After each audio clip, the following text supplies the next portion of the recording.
Welcome back. With the news last night that Kyrsten Sinema is the apparent winner in Arizona, Democrats officially picked up 2 U.S. Senate seats from Republicans, both of them flipping from being held by a man to being held by a woman. The other pickup was in Nevada, a state Hillary Clinton won, where Democrat Jackie Rosen beat incumbent Republican Dean Heller. And Senator-elect Jackie Rosen joins me now. Senator-elect, thank you so much for being here. It's great to have you. Oh, it is my pleasure. Thank you. I want to start with the way that you ran your campaign. You were endorsed and you campaigned with Bernie Sanders, who is something of a progressive icon for the country. I covered his presidential campaign. Do you think that that's the future mold for Democrats, both in Senate races, but also potentially in 2020, to run on that progressive line? I think the future mold for Democrats, especially in the West and in Nevada, is to be present in our states. The thing that, as I went around our state listening to people over and over, whether it's in our urban or rural communities, is that they felt like they weren't listened to. And so I think that we have to go back to our kitchen table and our round table politics and try to get a pulse on that. What is it about the Western United States that's different when it comes to President Trump? I mean, we saw this, your race, Kyrsten Sinema, also Jon Tester, a potential red state Democratic loss who held on when others lost. What is it about the West that rejects President Trump?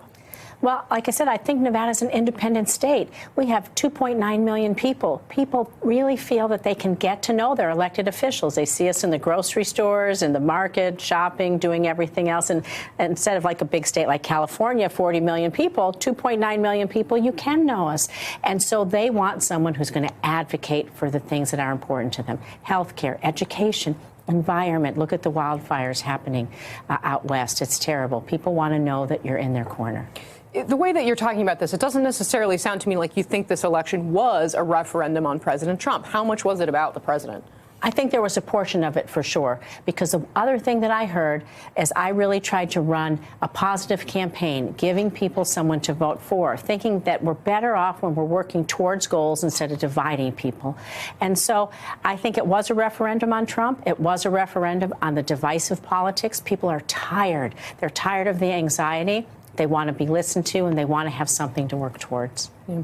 As you head into the Senate, and Chuck Schumer, who is the minority leader, would like to be majority leader in 2020, took this photo with you and Kyrsten Sinema and called you guys the women of the West. My question, though, is about the what's going to unfold here in the coming months, and also when you all take office. There is some conversation about trying to protect Robert Mueller, especially after Mr. Whitaker was selected as the acting attorney general. Would you like to see Democrats in the closing weeks of this session, obviously before you join, but would you like to see them hold up the funding package if it doesn't include protections for the special counsel? Well, I think we have to talk about that, but I absolutely think we need to protect the Mueller investigation. We have to let it follow through to its logical conclusion and see where that leads us. It's really important to our Constitution. It's important to our democracy, whether you're a Democrat or Republican. And so I think that some of the new committee chairs, as the seats will flip, especially in the House, they're going to be thinking about how they best do that. Would you consider voting for a partial shutdown of the government if there aren't protections for Robert Mueller? I'd have to see what the whole bill that's written, because I don't want to make people suffer back at home. People depend on their paychecks. People depend on their Social Security, all those kinds of things. So I think we have to see what the whole package is. Okay. How far do you think that the House should go in investigating Trump when they flip over to Democrats and those gavels, as you point out, switch and they suddenly have subpoena power? Well, I have a great faith in Adam Schiff and Jerry Nadler and their ability to run their committees, to be good stewards of what's important to our democracy. And I think that they will make the right decision as to what to subpoena about the president. Are you worried that they may overreach in a way that could hurt Democratic chances in 2020? No. Not at all? No, I think that they really care about protecting our democracy. So no one's above the law, not even our president, whether he thinks so or not. So it's important that if we think about our future going forward, not just with the Trump presidency, but presidencies in the future, that we have precedent to stand on and remind us that we don't have a king or a dictator, that we have a presidency, we have a constitution, and it needs to be followed. What do you think is the number one legislative priority that Democrats should pursue once they take the House and actually have some say in the legislative process in a way that you haven't before? Well, I can tell you the thing that every single person has talked to me about, no matter what side of the aisle they're on, no matter where they're from, man, woman, young or old, is protecting pre-existing conditions, the 10 essential health benefits. Every single one of us is one diagnosis away from a pre-existing condition.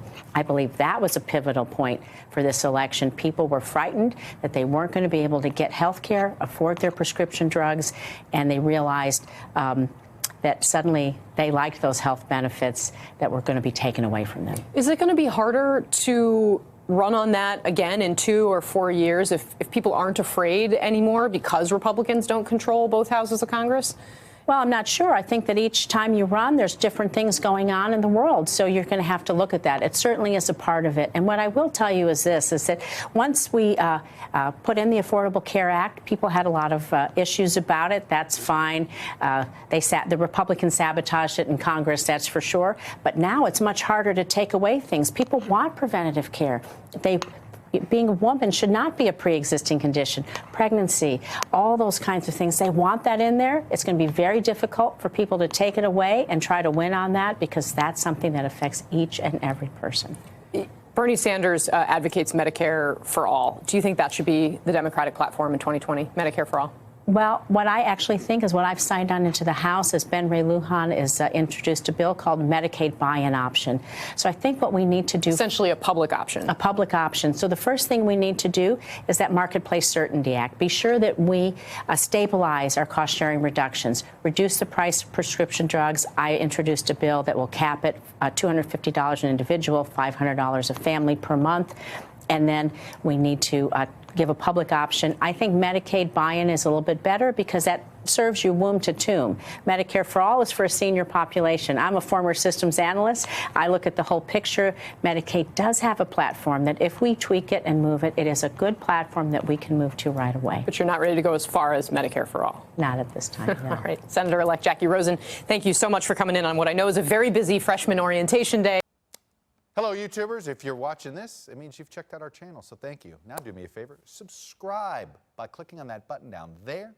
Click on any of the videos to watch the latest interviews and highlights from MTP Daily and MSNBC. You can get more Beat the Press content every morning in the First Read newsletter. If you're tired of content that you don't know anything about where it came from, you don't have to have that problem with us.